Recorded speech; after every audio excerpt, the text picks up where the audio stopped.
Hello, and welcome to Autology, the podcast that brings you the latest on automotive technology. This week, we're bringing you daily recaps of the Consumer Electronics Show in Las Vegas, and you're here with me, Brock Wahlquist. And next to me, I have James Martin, the Associate Director of Automotive Consulting in Americas, and also Stephanie Brinley, Associate Director of Auto Intelligence. Hello to you both, and thanks for joining for today's episode. Hey, thanks for bringing me on board again. Hey, Brock. Good to be a part of this. So another busy day on the show floor, all kinds of meetings going on. What are some things that stood out to you both? Yesterday, we had Stellantis revealing the Ram vehicle concept, which, of course, as we move toward electrics, as pickup trucks are the hot topic, I think that was one of the more highly anticipated projects.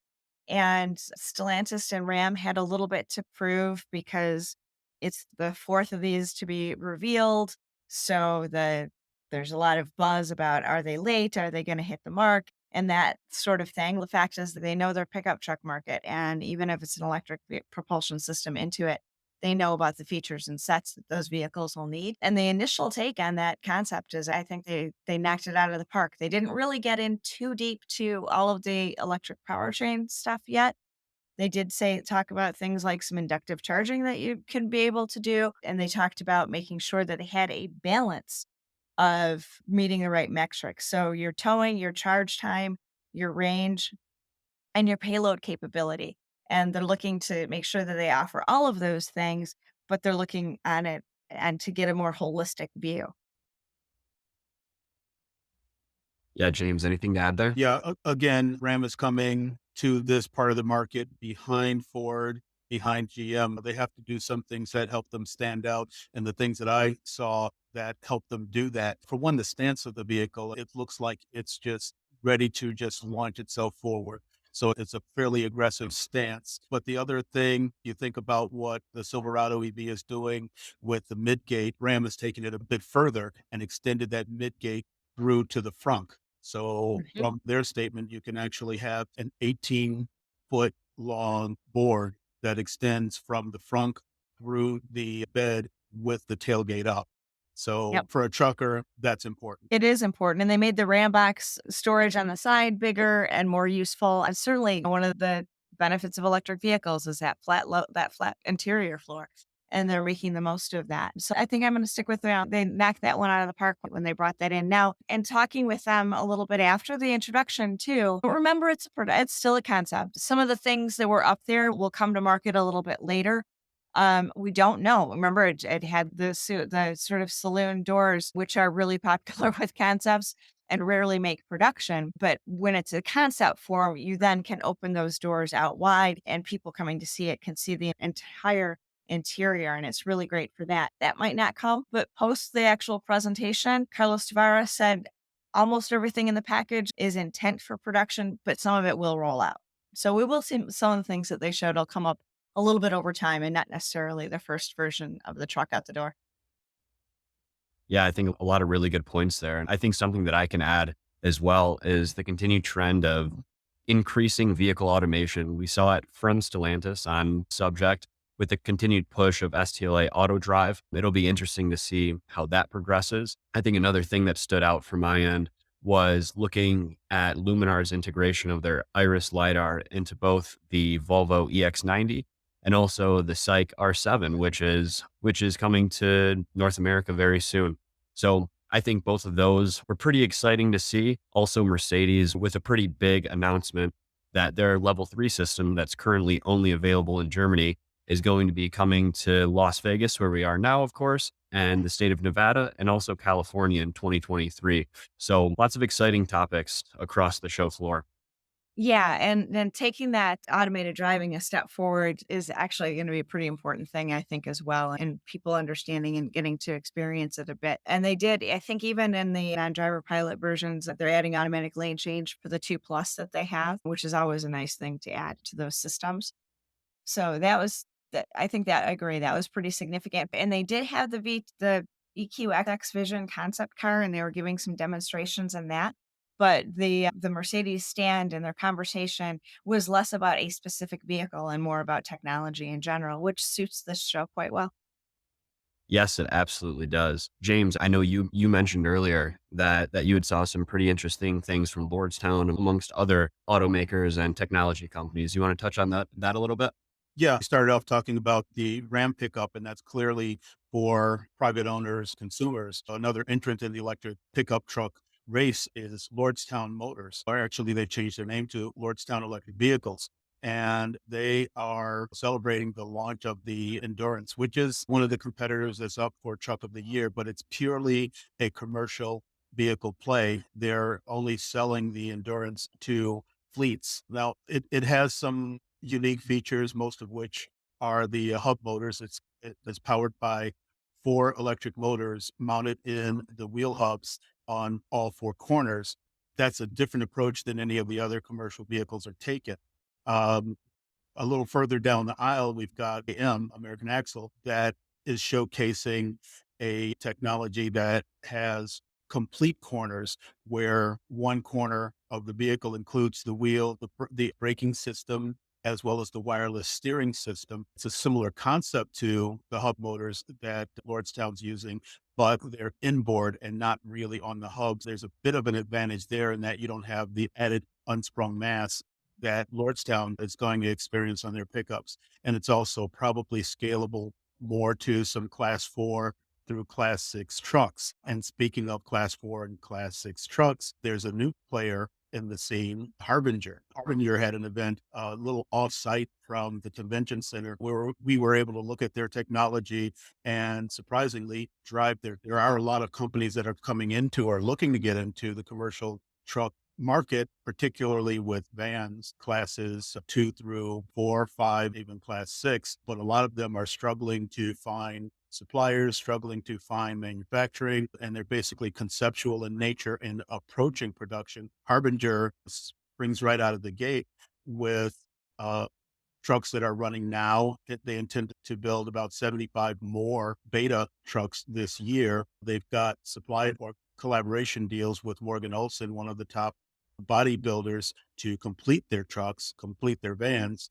And they produce their own motors and their own battery modules and battery packs. So they seem to be in a really good position to jump right into the medium duty commercial vehicle market. We're talking about a couple of full vehicles with the Harbinger and the Lordstown. And BMW, of course, had their concept, and there was the Sony Honda Afeela concept as well here this week. And some of the similarities in there. And really, we start talking about that digital assistant, and Harmony in Motion is what Chrysler called their synthesis concept, a cockpit demonstrator, looking at how do you use the STLA auto brain system and technology to help the vehicle become a little bit of a throughout your life instead of just something you go in and drive. And then when we look at Mercedes, they put out concepts that they call the VI Vision D, and D stands for digital emotional experience. And I think offline we were talking about this a little bit the other day. Instead of the ultimate driving machine, they're calling this the ultimate companion. So it's an interesting change for BMW in terms of being to integrate some more virtual experiences, integrate the ability to really pull your daily life into the car and kind of help that work through. And Sony and Honda are playing the same kind of cards with the Afeela concept. It's interesting for me to watch this. To be honest, I've been a bit of a driver, I'm not quite sure I really am quite on board with my car telling me where I want to go before I know. But that's certainly technology that people are getting used to. People are getting used to smart homes. People are getting used to having the things in their lives tell them when they need something. And the automotive industry is next. Yeah, absolutely. And I think one of the things in general, every single CES, there's always buzzwords that come out, whether it be mobility or whatever is the theme of the year. And I think as you bring up so many good points, the software defined vehicle is more prevalent than ever. Electrification, it's all over the show floor from automaker to supplier. It's been great to take this in. Yeah, it is. And I feel like that there was a couple of places that we saw companies talking about this. Is a software provider that is talking about how they can work with automakers to build up their software networks and to develop the software defined vehicle that they need. And Stellantis created a new company called Mobile Insights that's going to work with their software defined vehicle stuff. And some of it is starting to talk about how you take the data from the vehicle and apply it and license that data to other businesses and third party apps to create usage based insurance solutions. Stellantis company talked about using it to be able to work with law enforcement to help find stolen vehicles or help some of the, all sorts of things in that space. But I feel like there's a little bit of a shift and an expansion on what you do with that data and what you do with the connected car. Where the first few years we heard a lot about, now that you've got a connected car, you can update the user experience that the consumer has. You can charge for heated seats. You can charge for navigation to exploring a little bit more about what do you do with that data in a third party and a different revenue stream that can still enhance the experience, enhance an overall vehicle park, but doesn't necessarily come out of the consumer's pocket. It's coming someplace else. And I think those are interesting concepts that are going to continue to evolve and mature. Yeah. And I think that's going to be key, is watching how those things mature and how does it resonate with the buyer. Now we've seen some backlash from buyers on the idea of subscription for features, and it almost overshadows the functionality that allows us to actually update their vehicles, to update the software, improve the functionality. But that's getting lost in all of the discussion of being charged to activate functions that are physically already on the vehicle, but not software turned on. So we'll have to stay close and pay attention to how that all rolls out. Yeah, it's a bit of a wild west, and we think we know what they'll do, but we don't quite yet. And so there's a lot of avenues to pursue on that. That's one that we've talked about several times before, and we're going to be talking about it for a long time. It's going to take a long time to develop. And I look at it, and you step out of the automotive industry, and of course, you're seeing nearly any device that you buy for your home anymore is doing something similar and wanting you to tap into your Wi-Fi and wanting you to download an app that can appreciate it over time. Most of them come with a fee. And as we look at how the automotive industry evolves into it and we look at what consumer behavior is, it'll be important to remember they're being asked to buy into this for pretty much everything that walks through the door. Yep, without a doubt, without a doubt. So we're starting to get to time here, and I'll leave it to you both. Do you have any final thoughts? I'm continuing to look at some of the feature content that is coming to vehicles. We saw some things from Conti today, more advanced heads-up display units. We've seen from a couple of suppliers here work on in-cabin monitoring that ranges from baby or pet left in back seat to monitoring of wellness for passengers that are anywhere in the cab. So that's starting to be an emerging area of development. So I'm looking for more technologies like those. Yeah, and I think what we're seeing a bit here too is some of the concepts and ideas that they're exploring with the things that you're mentioning here too, James. These were 5 years ago ideas that were first being introduced, and now maybe starting to see a little bit of roll up the sleeves and get at the details of how to make it happen. So you've got more and more technology players coming in and showing these features and showing them to the automakers and trying to get some of those partnerships together to start deploying this stuff. So maybe we're getting to a little bit past some conceptual and starting to really see some of the actual development, which will get this stuff into cars and into people's lives sooner than later. Absolutely. Great. And thank you both. But unfortunately, that's all the time we have today. A big thank you for joining Autology. Thanks for having me. Thanks for having me, Brock. And thank you to all the listeners for tuning in as well. We'd love to hear your thoughts on today's episode at our autology@spglobal.com email. And if you can, you can find out much more at autotechinsight.ihsmarket.com.